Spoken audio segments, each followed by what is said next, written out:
শীতকাল প্রায় এলো বলে শীত আমাদের ঘরের দরজায় কড়া নাড়ছে। আর এই শীতকাল মানেই আমরা কিন্তু বাঙালিরা পিঠে প্রেমী, তাই তো? বিভিন্ন রকমের পিঠে খেতে আমরা খুব ভালোবাসি।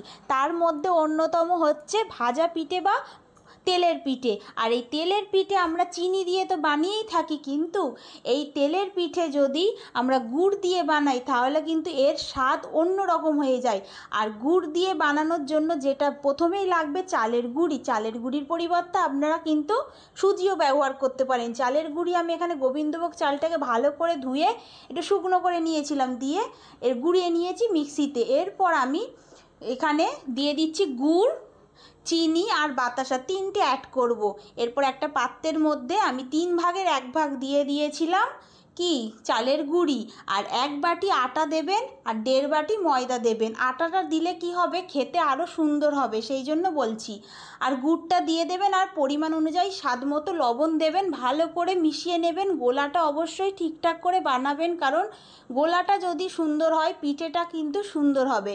সেই জন্য অল্প অল্প করে জল দিয়ে, যেরকম আমরা বেগুনি ভাজি না, ব্যাটারটা ভালো করে গুলি, সেই জন্য সেই রকম করে কিন্তু ব্যাটারটা রেডি করতে হবে। ব্যাটার না ঠিকঠাক হলে কিন্তু পিঠে ঠিকঠাক হবে না। আর এই রকম বাটি নেবেন আর লাস্টে অল্প একটুখানি খাবার সোডা দেবেন। আর ব্যাটারটা কি হবে, খুব পাতলা করবেন না, খুব মোটাও করবেন না, মিডিয়াম রাখার চেষ্টা করবেন।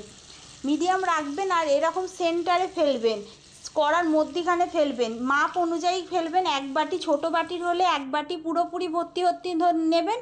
আর যারা ছোট সাইজের ভাজা পিঠে খেতে বা এরকম তেলের পিঠে ছোট পছন্দ করেন তা ছোট বাটি নেবেন। আর যারা একটু বড় বড় মিডিয়াম সাইজের পছন্দ করেন তারা এই রকম করবেন, দেখবেন খুব ভালো হয়। আর লো টু মিডিয়াম আঁচে ভাজবেন, একেবারে আঁচটাকে বাড়াবেন না, তাহলে কি হবে, ভালো করে পিঠেটা হবে না, শুধু ফুলে উঠবে। কিন্তু যদি লো টু মিডিয়াম আঁচে ভালো করে সময় নিয়ে ভাজেন তাহলে কিন্তু পিঠেটার ধারগুলো দেখবেন একটু ক্রাঞ্চি কুড়মুড়ে ভাব আসবে, আর মধ্যিখানটা একটু শক্ত আর অন্যরকম খেতে লাগবে। আর পিঠে আমরা যত বাসি করে খাবো পরের দিন দেখবেন অন্যরকম স্বাদ লাগে, তাই না?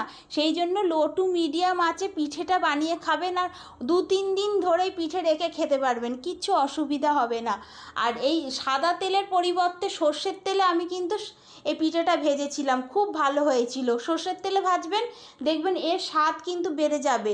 আর যদি সর্ষের তেলে না ভাজতে পারেন, সাদা তেলটা একটু অ্যাড করবেন, তাহলেও কিন্তু কোনো সমস্যা নেই। এইভাবে গুড়ের ভাজা পিঠে বানিয়ে ফেলুন সামনে শীতকালে, দেখবেন সবাই খুব খুশি হয়ে যাবে। ধন্যবাদ সবাইকে।